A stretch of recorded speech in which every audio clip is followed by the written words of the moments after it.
Sábado Verde, radio y podcast, en la radio pública de la ciudad de Buenos Aires. Un cambio de paradigma en el que la educación ambiental sea tomada de manera integral por toda la comunidad educativa es posible. Escuelas Verdes en Sábado Verde. Educación ambiental y prácticas sustentables en la radio pública de Buenos Aires.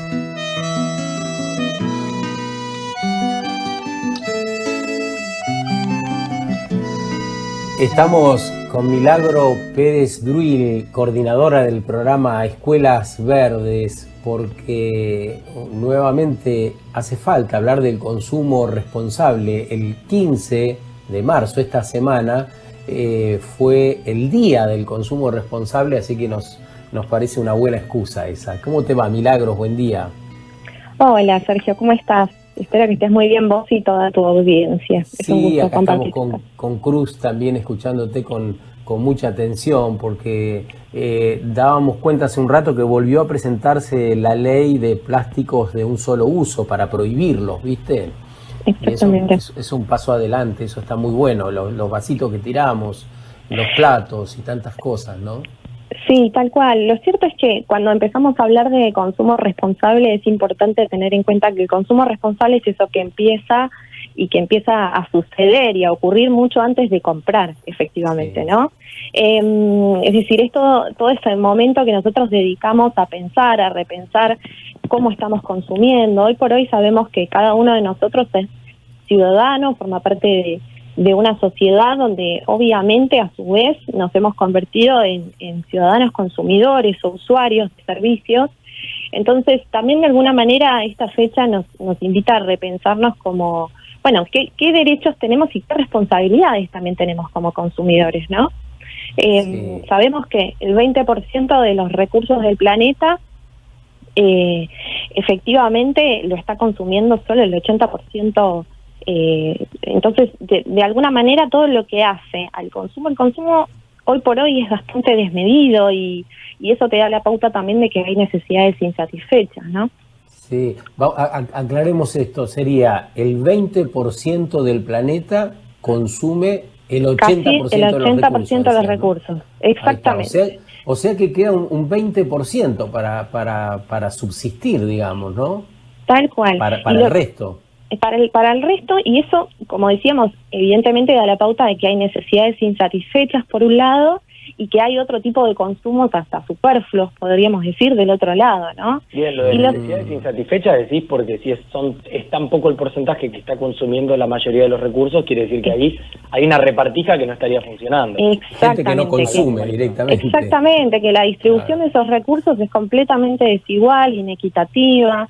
Y lo cierto es que el consumo como tal busca satisfacer una necesidad. De hecho, digamos, esa es la verdadera definición del consumo, ¿no? Sí. Entonces, ahí es donde nuestro rol también como ciudadanos éticos, ¿no?, y morales también se ponen en juego con esta definición de ciudadano consumidor, digamos. ¿Qué pasa ahí? ¿Cómo es esa relación entre el ciudadano ético y moral respecto del ciudadano consumidor o usuario de servicios? Y en el medio de todo esto obviamente tenemos la dinámica de la industria, la dinámica propia de los negocios, ¿no?, donde se pone también en juego un conflicto de intereses respecto de cómo es la propia dinámica de generar un usufructo, de hacer justamente que la rueda de la industria siga girando, ¿no? Así es, y tenemos lo de la obsolescencia, las obsolescencias, mucho por hacer ahí, ¿no? Y reclamar. Exactamente. Hoy por hoy sabemos que existen al menos dos obsolescencias que son las más conocidas, ¿no? La obsolescencia programada, que es la planificación del productor de la vida útil de un determinado bien o producto, y la obsolescencia percibida, que está mucho más asociada a la influencia de la moda, la influencia de la publicidad, pero también se empieza a discutir una tercera obsolescencia, que es la obsolescencia de la especulación, ¿no?, que es aquella obsolescencia que surge a partir también del propio productor, donde saca al mercado un bien o un producto como si fuera el más innovador o el más moderno, y lo cierto es que después a los 3 meses te plantean dentro del mercado otra nueva opción más innovadora. Entonces ahí se genera justamente una dinámica que por lo pronto termina siendo bastante discutible en términos éticos y morales, ¿no? Entonces, también en algún punto, volviendo a nuestro rol como ciudadano y también como consumidor, es importante repensarnos en nuestros hábitos, en nuestra forma de consumo y entender que cuando uno consume o elige tal o cual producto, también está eligiendo el sistema en el que quiere vivir, ¿no? De alguna forma consumir o comprar tal o cual cosa es una forma de votar un determinado sistema. Entonces ahí volvemos a esta analogía del consumidor como ciudadano, ¿no?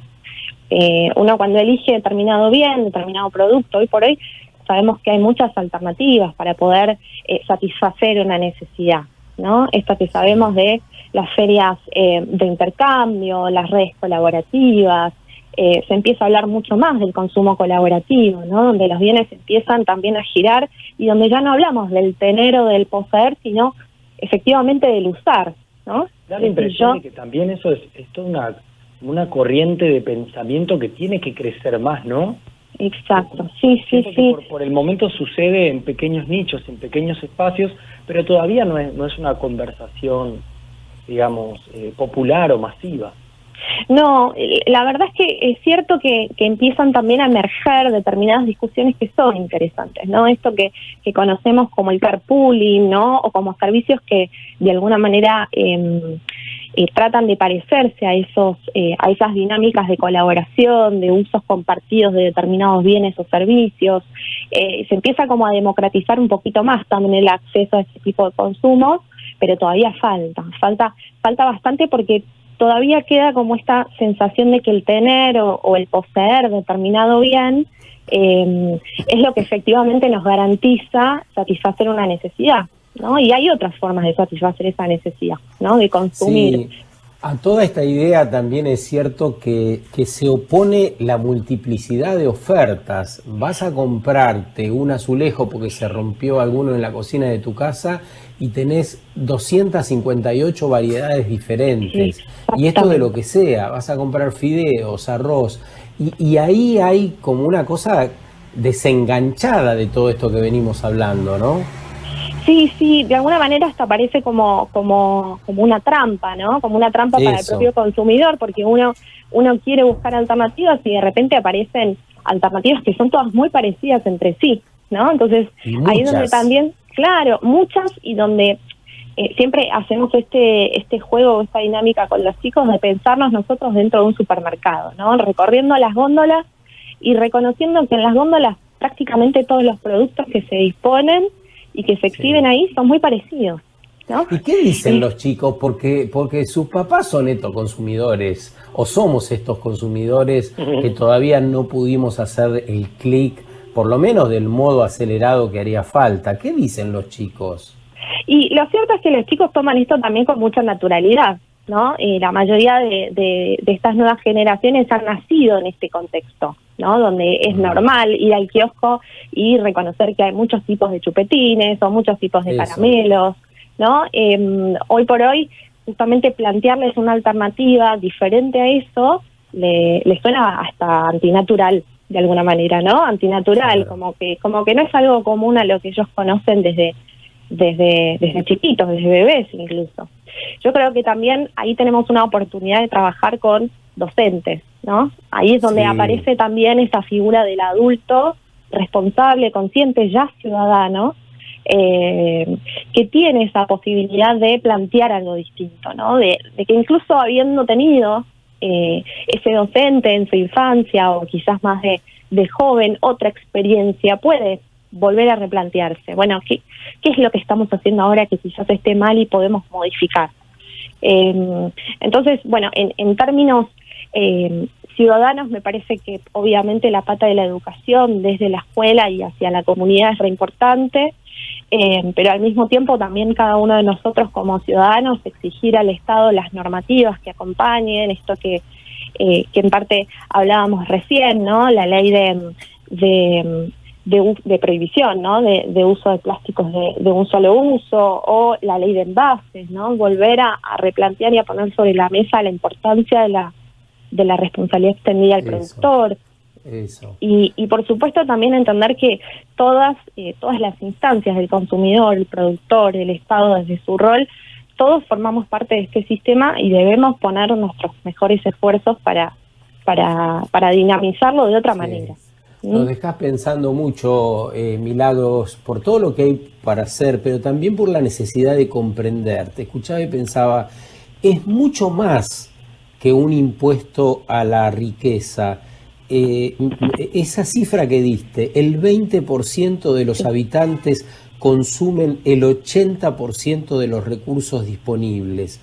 Queda un 20% para el resto. Esto requiere una reconsideración general, ética, moral, económica, política, pero básicamente mucho de los dos primeros o de las dos primeras cosas, reconsideración ética y moral. Aquellos sectores que están acaparando el 80% de los recursos debieran empezar a entender de algún modo que la vida no es sostenible si la desarrollamos con estas características. Eso no es desarrollo, eso no es bienestar, no se puede pensar de un modo, como lo hemos venido pensando en los últimos 100 años por lo menos, ¿no? Así que nos quedamos por ahí rumiando. Sí, la verdad que sinceramente hay que poder aprovechar también estas fechas importantes, estas efemérides que se plantean a nivel mundial para poner sobre la mesa estas discusiones.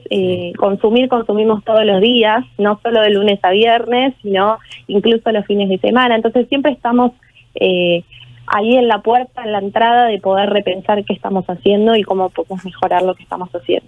Gracias, Milagros, que tengas un buen fin de semana. Gracias por el aporte de esta mañana. Gracias, igualmente a ustedes. Adiós.